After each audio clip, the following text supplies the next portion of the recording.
Hello friends, welcome to Vasu ji के tricks. एक बार आपका फिर से हार्दिक अभिनंदन। अपनी क्लास चल रही थी, इसमें पीछे की जो वीडियो था उसमें अपने देखे थे शैव संप्रदाय और आज अपन देखेंगे वैष्णव संप्रदाय।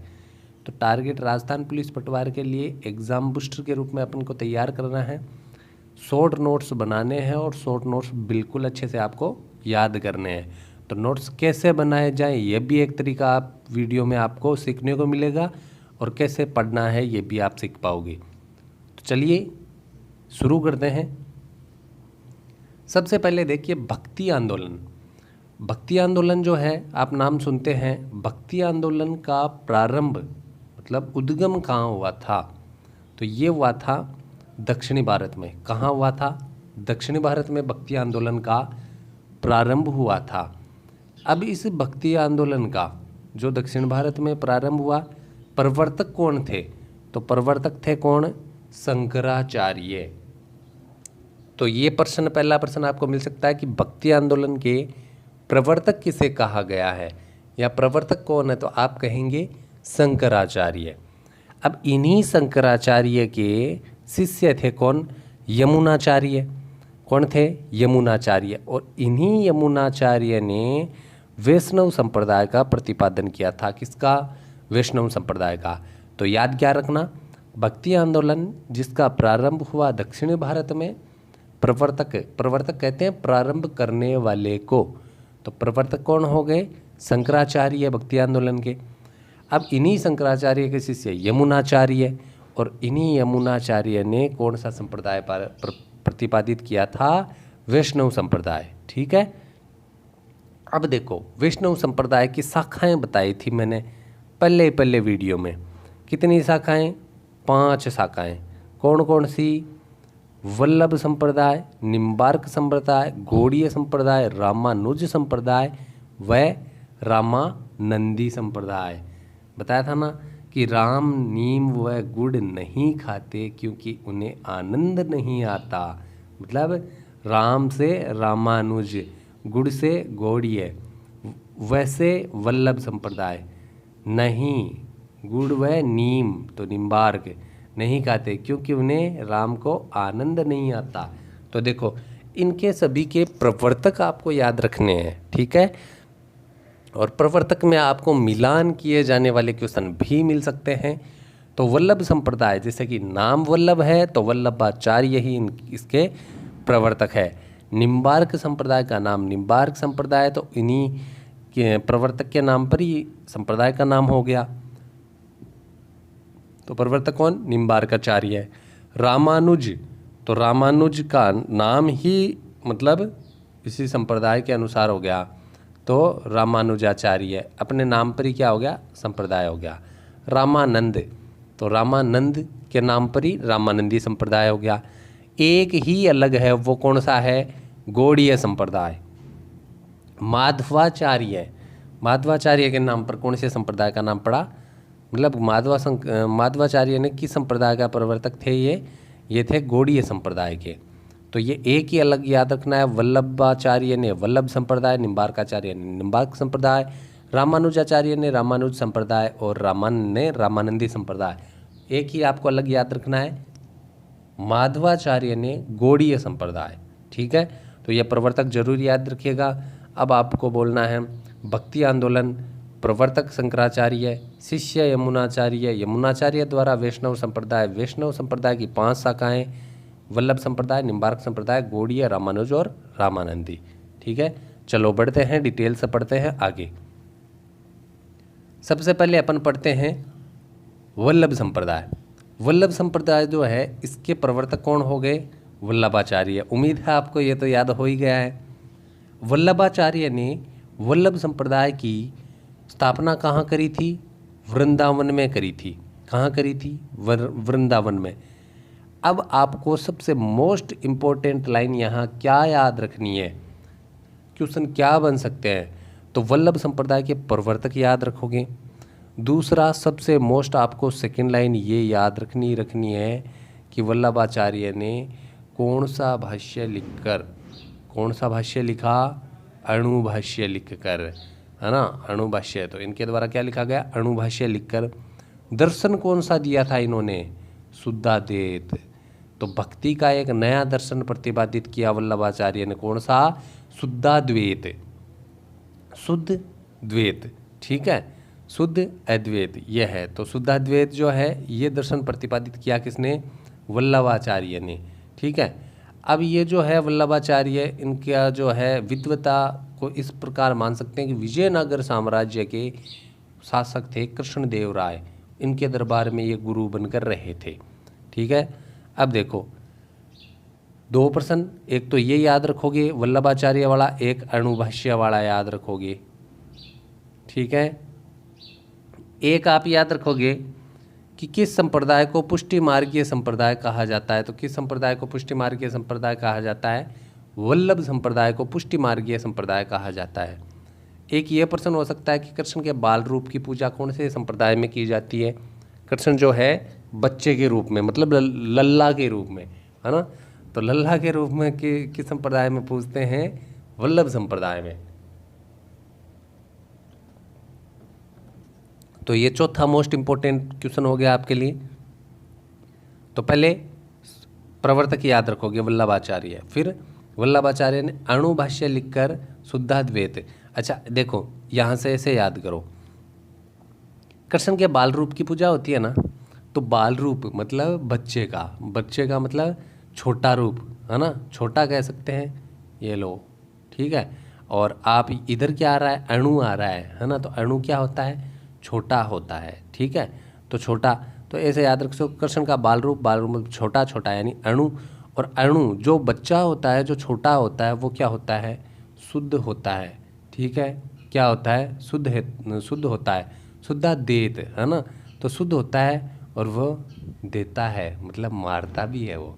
तो ऐसे याद कर लोगे, कृष्ण छोटा, अणु छोटा, और छोटा होता है वो शुद्ध होता है, उसके मन में कोई पाप नहीं होता, और वो जो है शैतानी करके देता है, मतलब मारता है, ठीक है।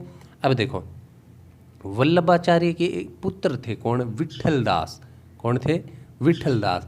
और विट्ठलदास ने अष्टछाप कवि मंडली की स्थापना करी थी। अष्टछाप कवि मंडली की जो है इन्होंने गठन किया, इसमें 8 कवि थे, ठीक है। तो 8 कवि थे जो कृष्ण की भक्ति किया करते थे। और इस अष्टछाप कवि मंडली, 8 कवि थे इसलिए अष्टछाप नाम पड़ गया। तो 8 कवियों की ये मंडली थी। तो अष्टछाप कवि मंडली को अकबर ने 2 जागीर दी थी। कौन कौन सी, गोकुल की जागीर और जेतपुरा की जागीर। गोकुल की जागीर व जेतपुरा की जागीर इन्हें दी थी।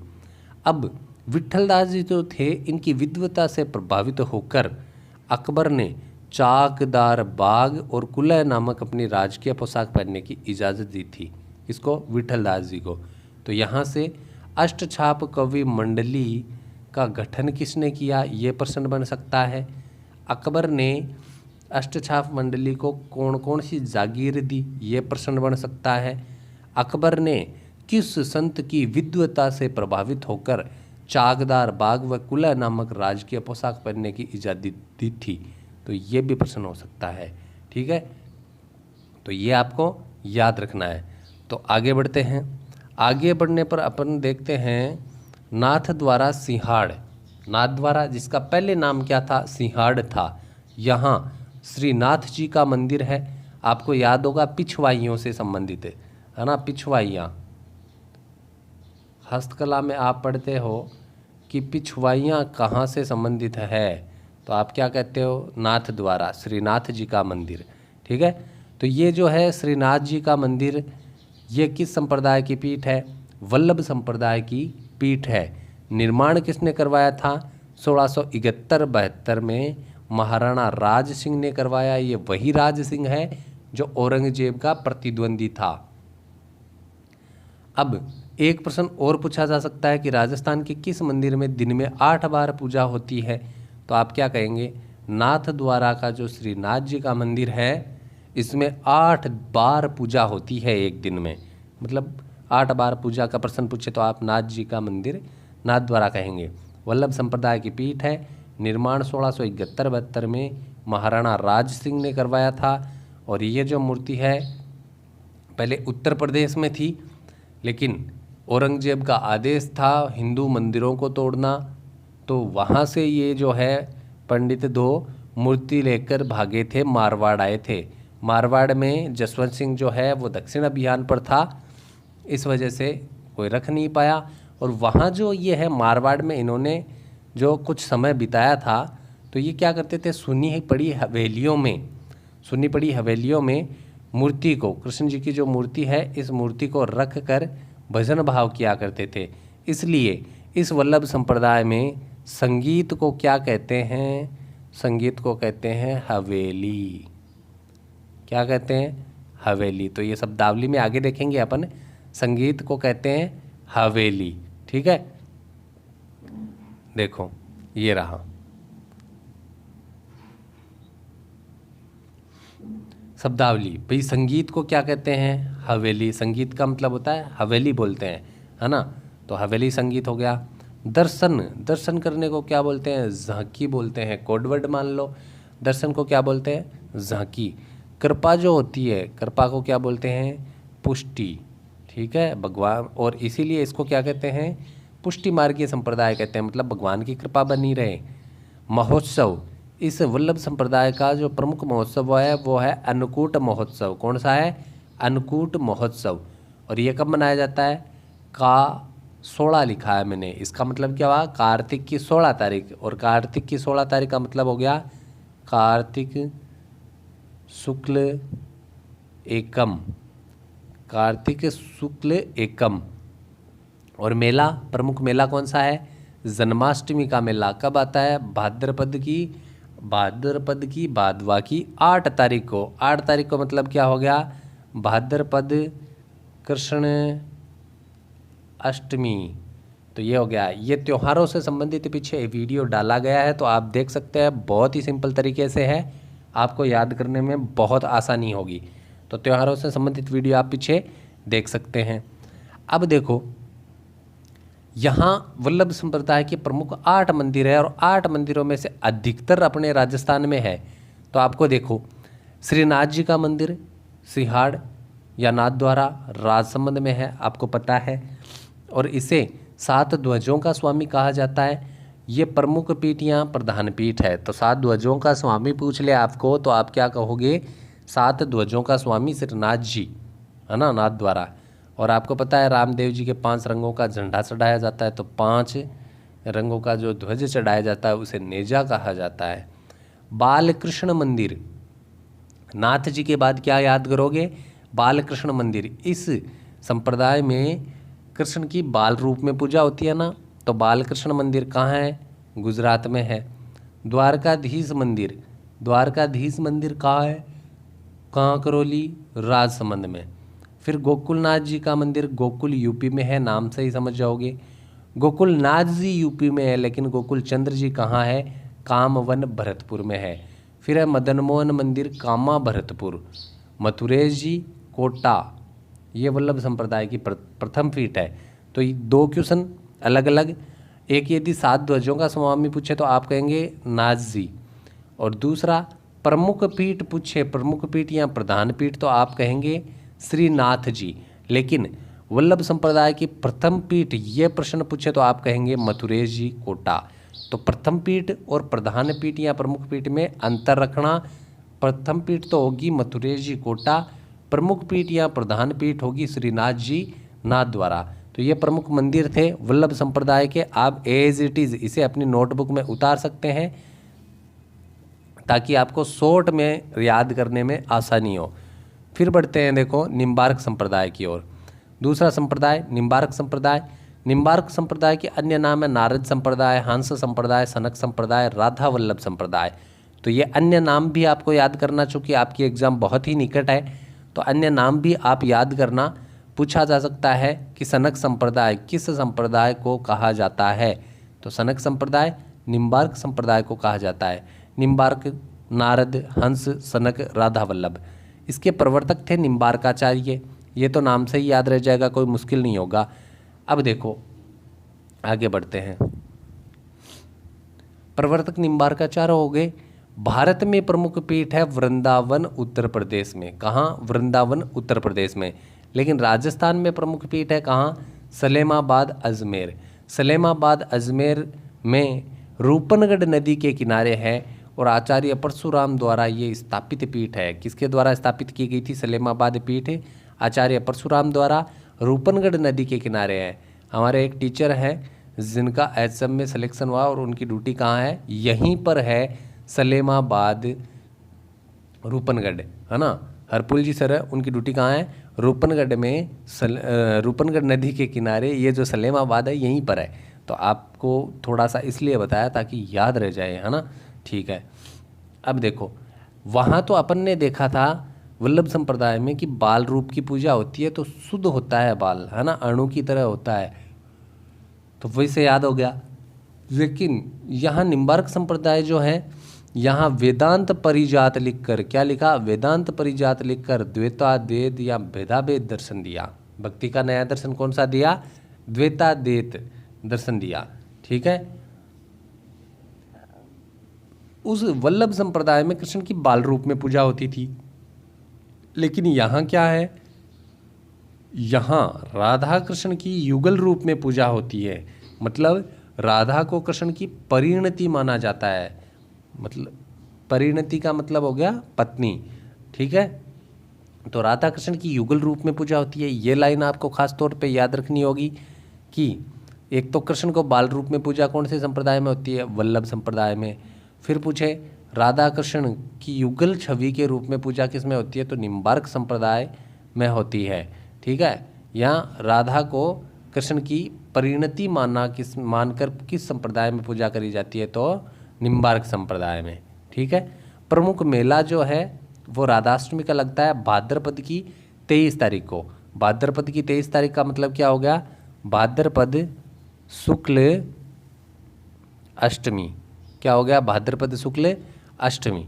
तो ये जो है भाद्रपद शुक्ल अष्टमी को राधाष्टमी का मेला लगता है। तो ये त्यौहार जो है मैं कैसे चेंज कर पा रहा हूँ, या आप त्यौहार का वीडियो देख लीजिए, बहुत ही सरल है और त्यौहार का प्रश्न कन्फर्म आता ही आता है।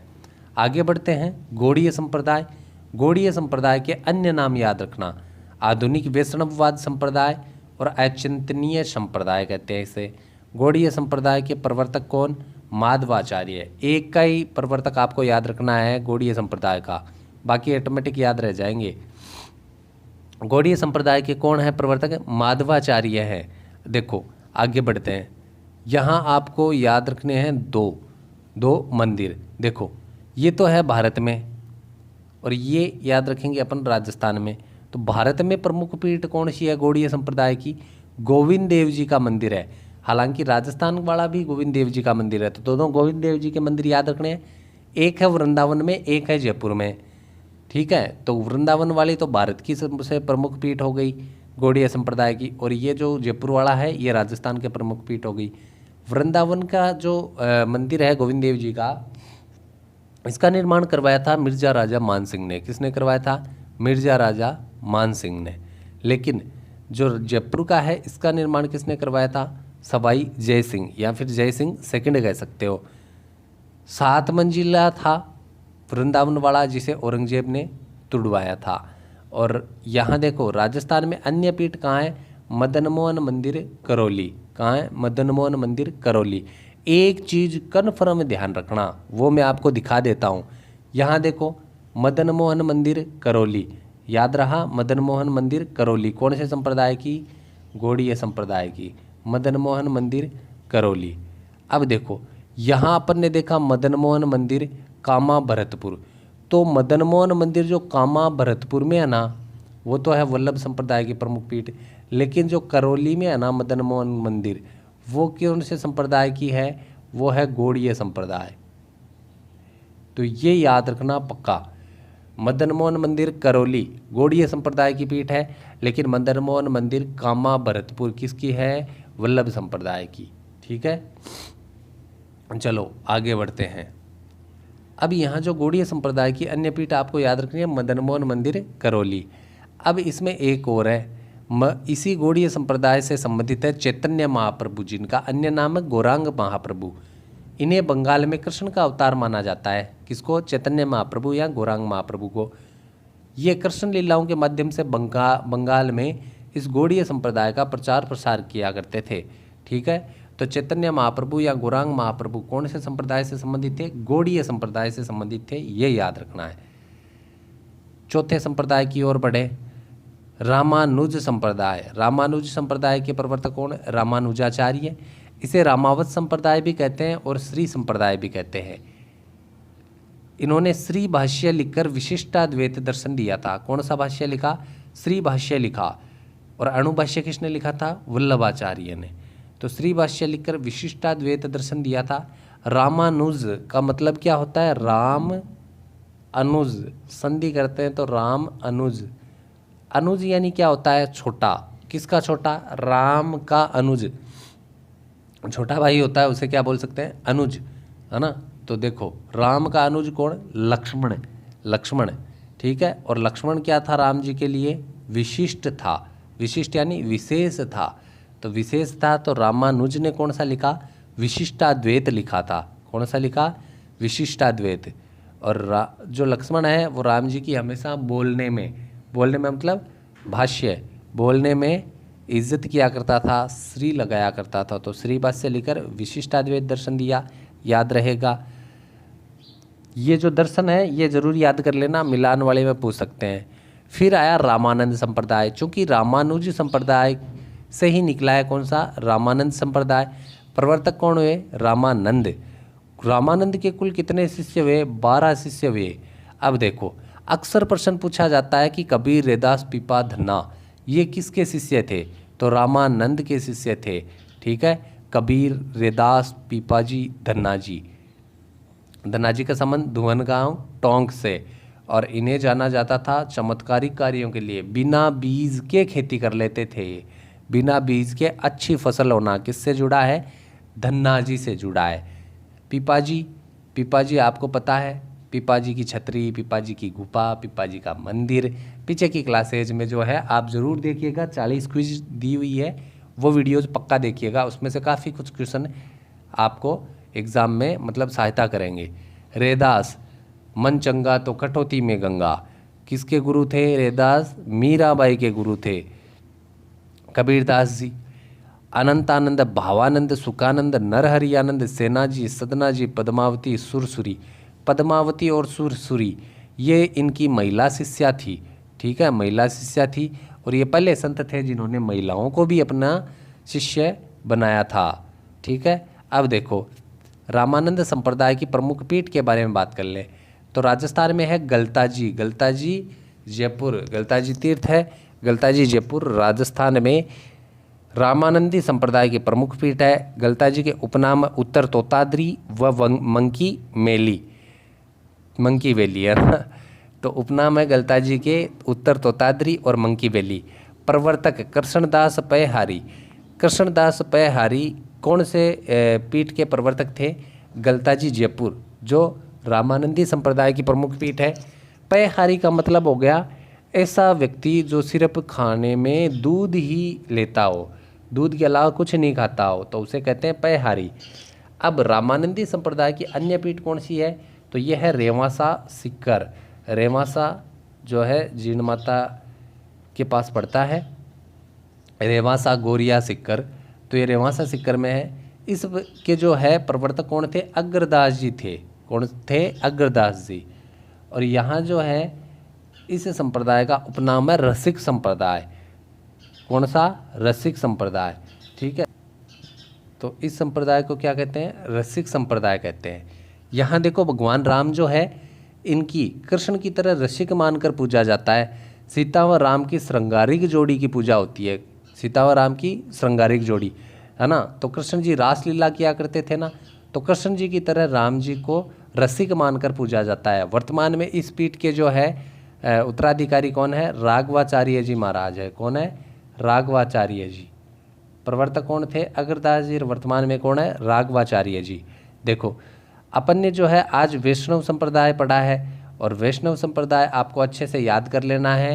पहले अपन ने पढ़ा था शैव संप्रदाय, और आज शॉर्ट रूप में अपन ने पढ़ लिया वैष्णव संप्रदाय। तो अच्छे से याद करना, संप्रदाय व संतों से जो है क्वेश्चन आपको पेपर में देखने को मिलेगा ही मिलेगा, तो इसको अच्छे से याद करना। आगे क्या वीडियो में जल्दी आपके लिए लेकर आऊँगा। तो फ्रेंड्स यदि आपको ये वीडियो पसंद आया है तो लाइक ज़रूर करें, अपने दोस्तों के साथ शेयर ज़रूर करें और चैनल को सब्सक्राइब ज़रूर करें। PDF आपको अपने टेलीग्राम ग्रुप पर जल्द ही उपलब्ध करवा दी जाएगी। थैंक यू, धन्यवाद। जल्द ही फिर मिलते हैं अगले वीडियो में।